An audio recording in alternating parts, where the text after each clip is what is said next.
Hey guys, Sleepy here, and welcome to a brand new discussion vlog. Today's video is all about the end of an era for Xbox 360 and Game Informer magazine. So I wanted to talk about Xbox 360 and just a little bit of some of my memories of it now that the marketplace is officially shut down, and we found out within the last week that the Game Informer magazine that I've been subscribed to since 1999 is now gone. They walked in and no longer have a job. So we're going to talk about both of those in today's video. So feel free to participate, let me know what some of your guys' favorite memories are with the Xbox 360. And, let me know if you guys had liked the Game Informer magazine and some memories of that. I'd love to hear from you guys. So that's what we're going to talk about today. So we'll start off with the Xbox 360. Of course, everybody knows that the Xbox 360 marketplace shut down at the end of June. On June 29th, 2024, we're now in August, so the marketplace has now officially shut down.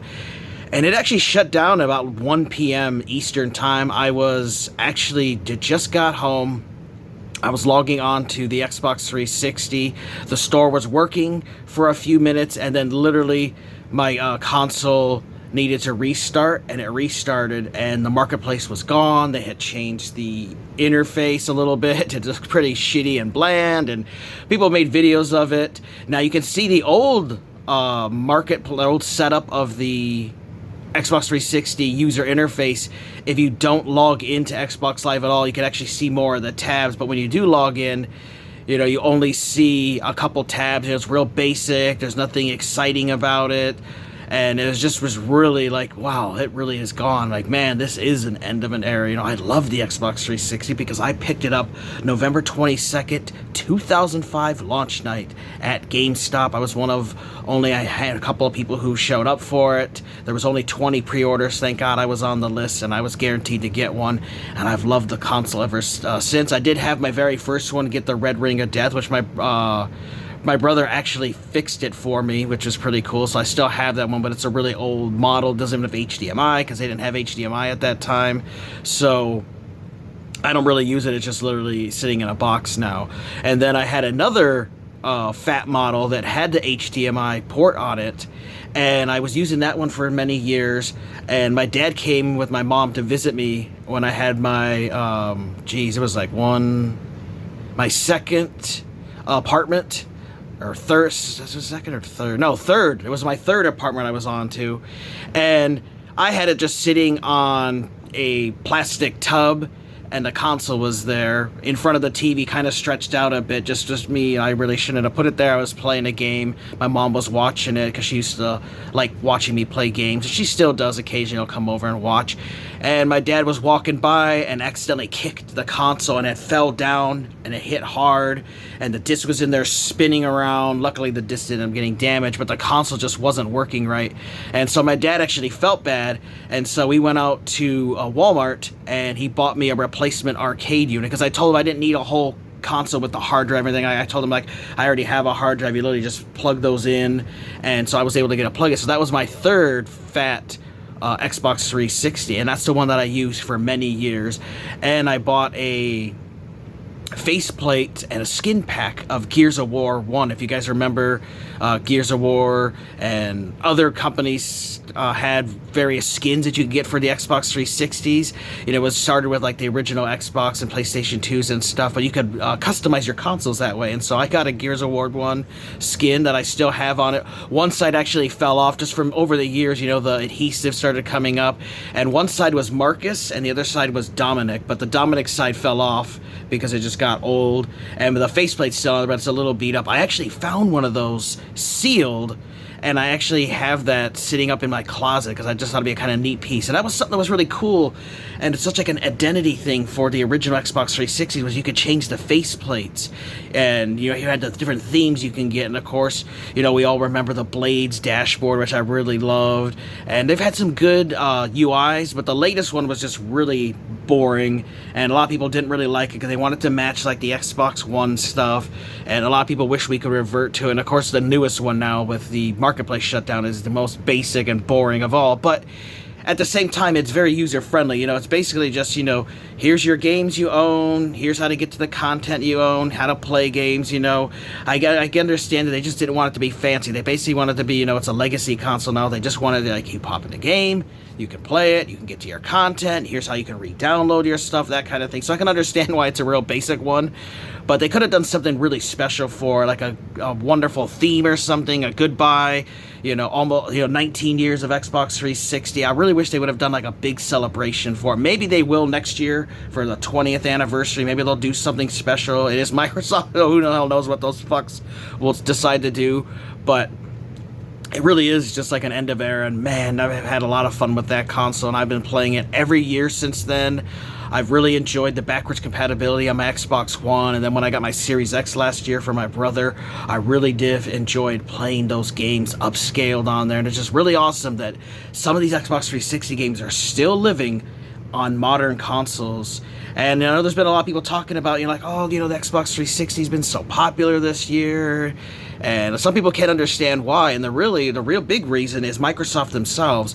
They've really been pushing a lot of the Game Pass stuff now, and they've been pushing agendas in some of their games, and they're just really upsetting people. They've been pushing for you not to own your games. They've been pushing the price up higher. They've been nickel and diming you with loot boxes and paywalls, and wanting to buy more and more online passes, and making games that are online only. And so people are really upset by current games. There's also not a whole lot of good games that are coming out, and a lot of games get canceled. Microsoft has been closing studios down, so all that shit's been happening, and so people have been looking. You remember when Microsoft was good? Oh yeah, Xbox 360. And so people are going back and flocking, like, man, I used to love having new games come out every other week. When we had 7th gen, it was crazy. There were so many games coming out for Xbox 360, PlayStation 3, Nintendo Wii. There's no way you could keep up with them. I was buying new games like crazy, but obviously I couldn't afford to buy them all, so I would also go and rent from Hollywood Video, Blockbuster, Family Video, grocery stores had them. I was renting games like crazy, and there was just so many good games that came out for the 360, and it was such an amazing console. So it truly is, just an end of an era. Just crazy that the marketplace is gone. I really wish it would have made it to 20 years, but at least we got 19 years out of it. Microsoft could have killed that back in 2013 when Xbox One dropped. So at least they've been supporting it this long, which is nice. And I talked to you guys about, how I prepped all my consoles, because I have 6 different Xbox 360 consoles. I got 2 fat ones, 2 E models, 2 S models.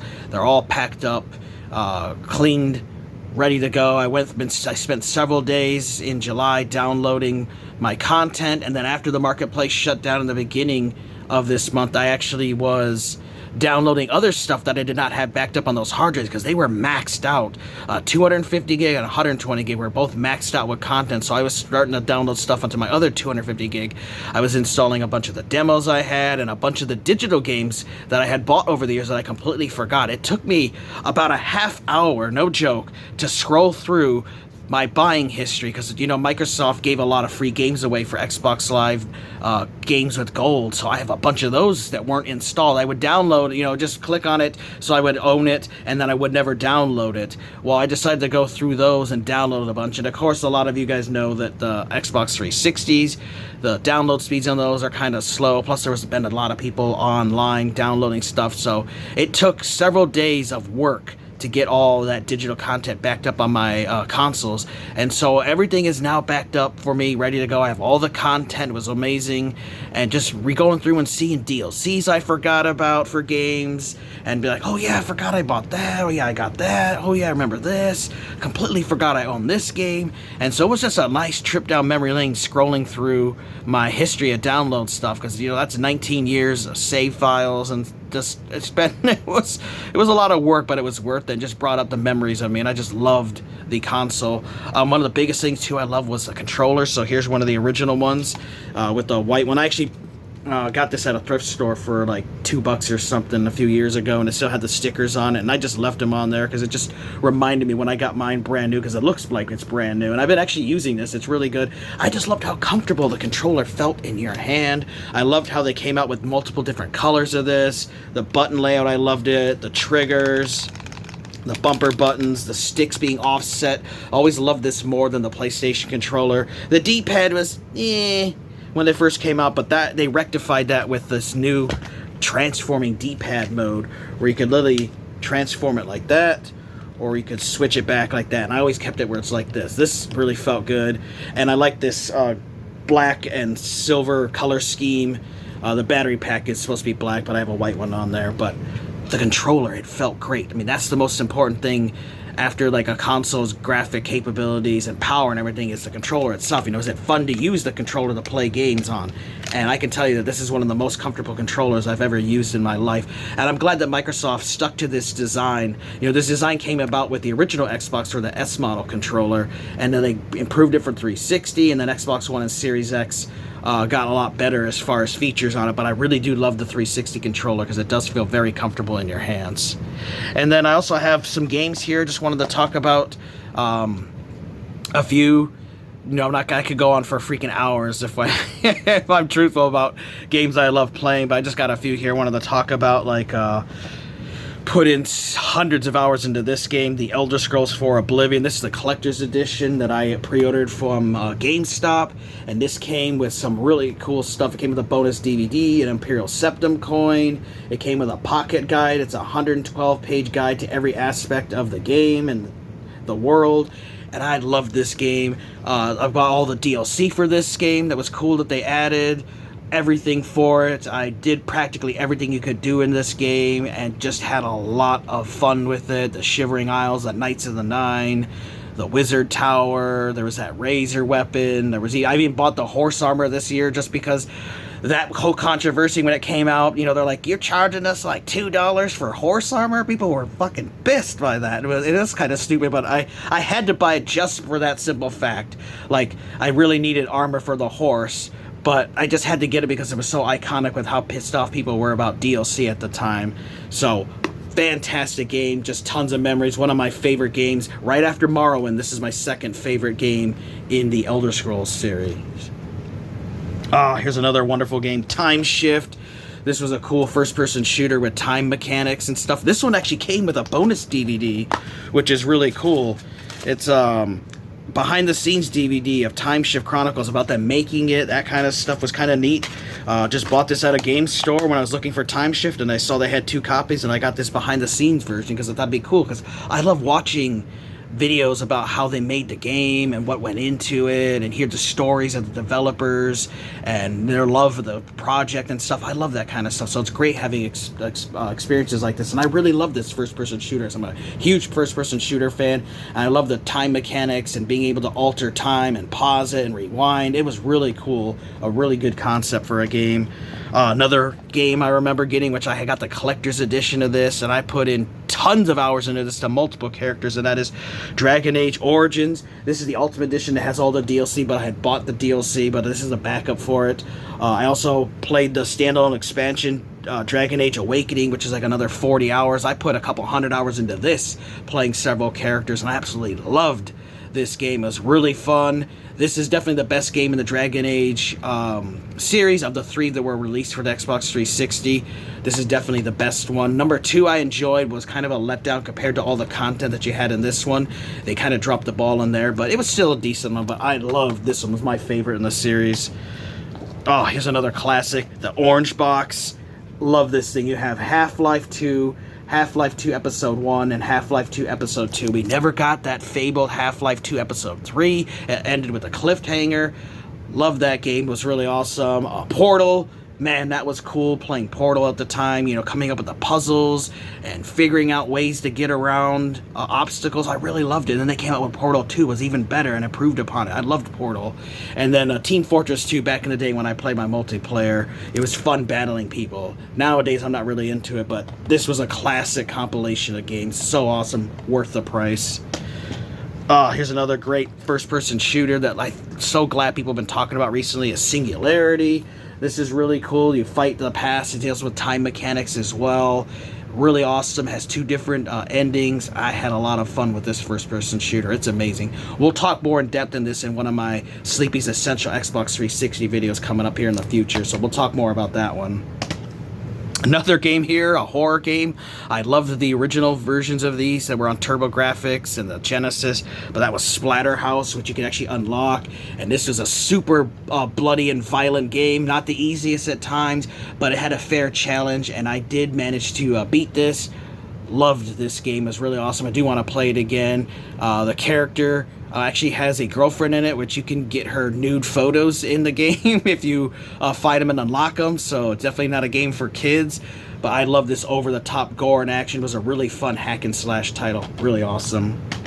Another one here, classic. I remember playing the demo of this over and over until I bought a copy. That was Lost Planet Extreme Conditions, and this is the collector's edition that I got several years ago, which came with an art book, some multiplayer map, which don't really give a crap about that. I did enjoy it at the time, though. Bonus CD with soundtrack, trailers, wallpapers, and more.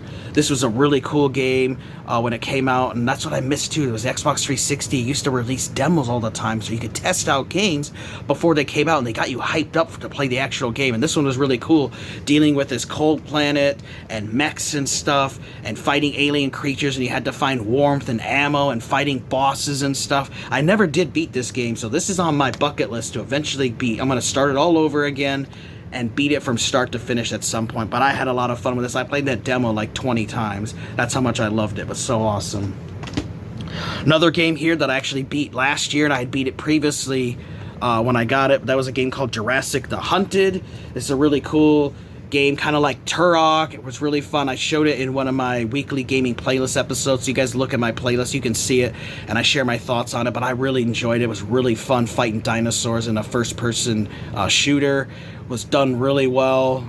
It's a really awesome game, and it's one I definitely recommend that you guys check out and play. That was another one that was really good. And then I got just one more. Like I said, I don't want to be here for the next 100 years talking about games because I got so many, but Overlord, this was awesome. This is basically like an adult version of Pikmin, where you have these little minions. You're this demon dude, and you're like a overlord, so you're like a evil lord of these little minion guys, and you can send them off to do your bidding, and you fight, and there's a great story that goes through. There's some silly humor, some serious stuff.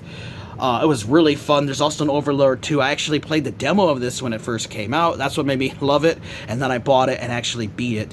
And I had an absolute blast with it. I got really far in Overlord 2, but I never completed it. So I do need to go back and beat it. But this was another one that was really awesome. I mean, there's just so many games that I have for the Xbox 360. I have over 700 titles for the 360. And I beat at least half, if not even more than that. So like, probably beat about 400 games in my 360 library, and I still have a bunch more that I'd like to finish beating. I love the NBA 2K series on there. I love the wrestling games on there. I mean, there was just so much fun stuff with the Xbox 360. It's just a shame to see where Microsoft is gone and where they're going now, and that's why my interest is waning in 9th gen consoles. Like, I'm not that excited. There's like one game this year that I really would love to get, which is Warhammer 40,000 Space Marine 2.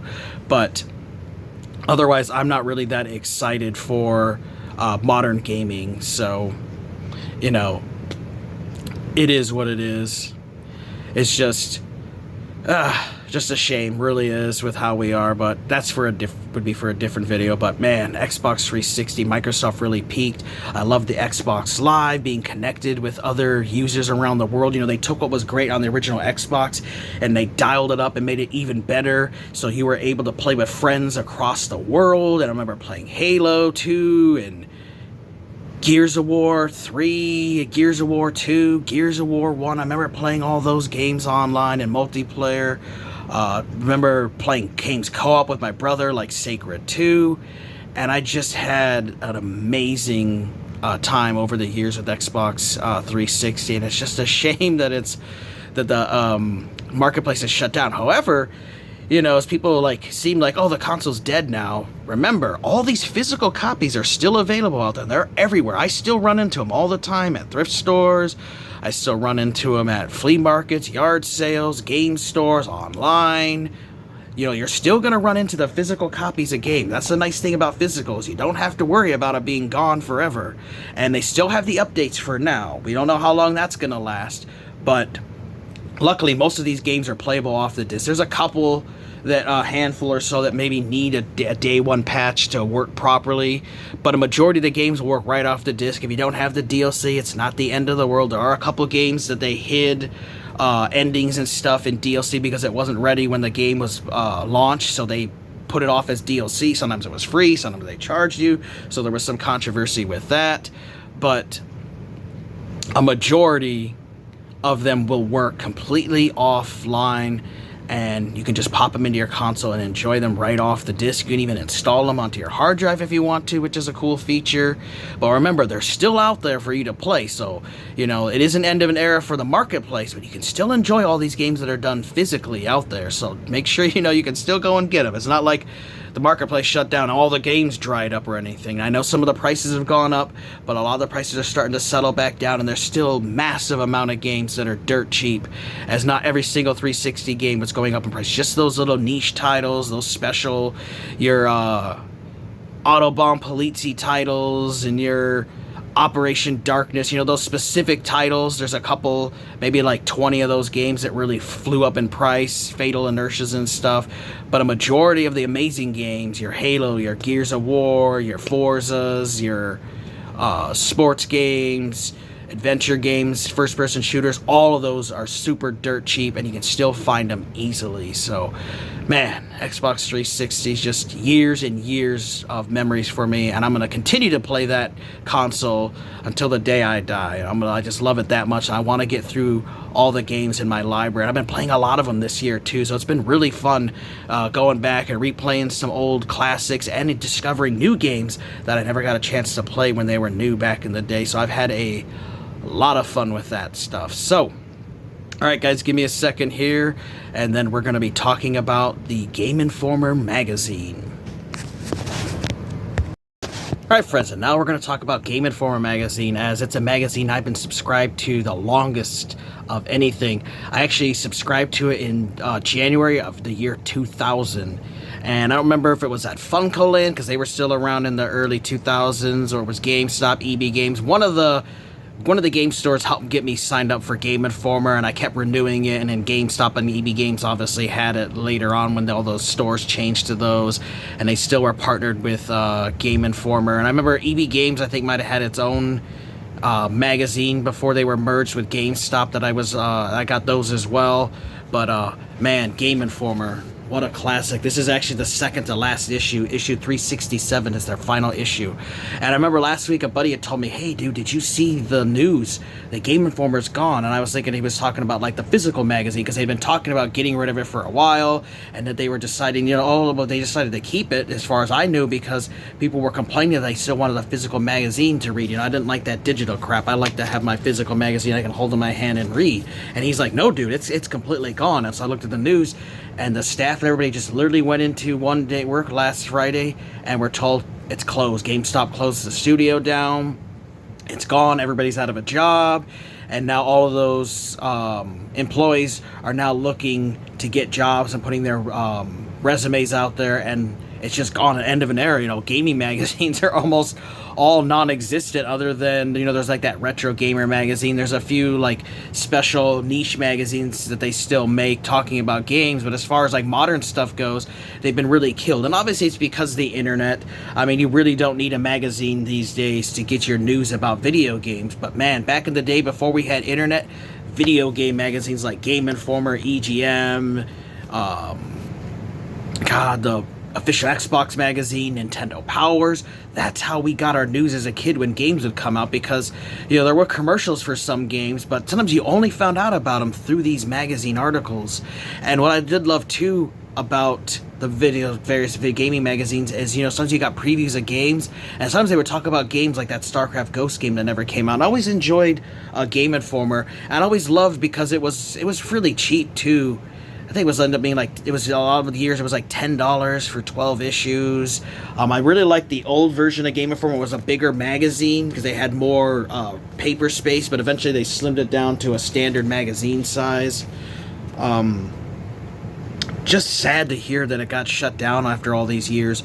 And what's tragic is, opening this second to final issue, it's crazy. Right in the beginning it says Game Informer has been around since 1991. That's crazy. 91.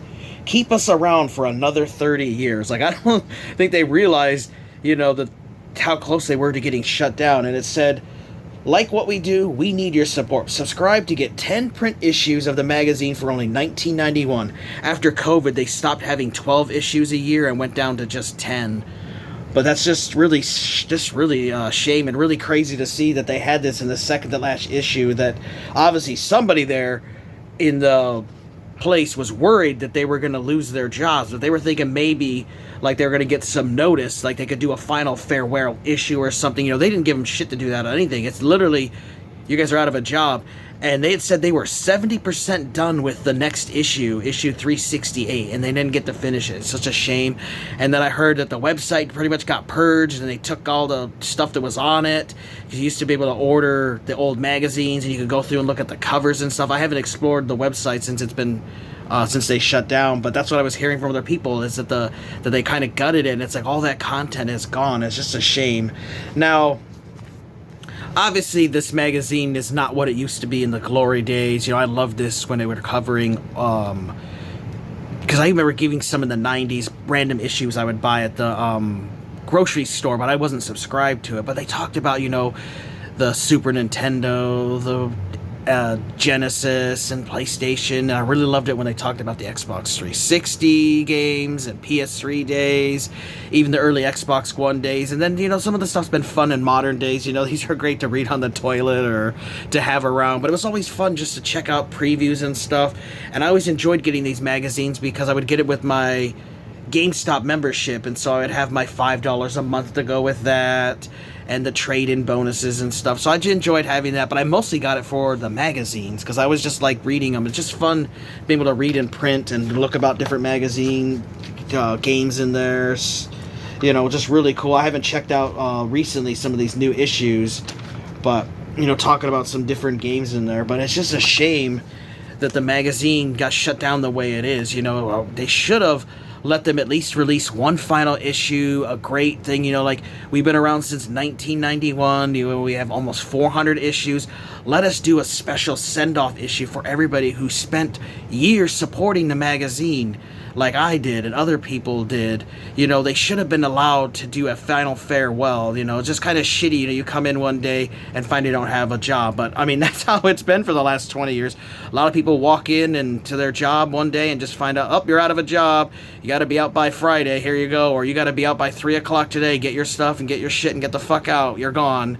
And it's a shame, just an end of an era. So really, there's I don't know any other gaming magazines that are out there regularly other than like that Retro Gamer magazine. Game Informer was kind of the last holdout. Your electronic gaming monthlies, your Nintendo Powers have all shut down.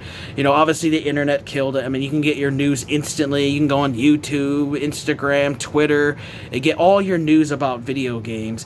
But what I loved about these magazines is they're like a timepiece, a time capsule. You can go back and look at old articles of games and stuff, and they're preserved because, online there's archives and stuff, but not always.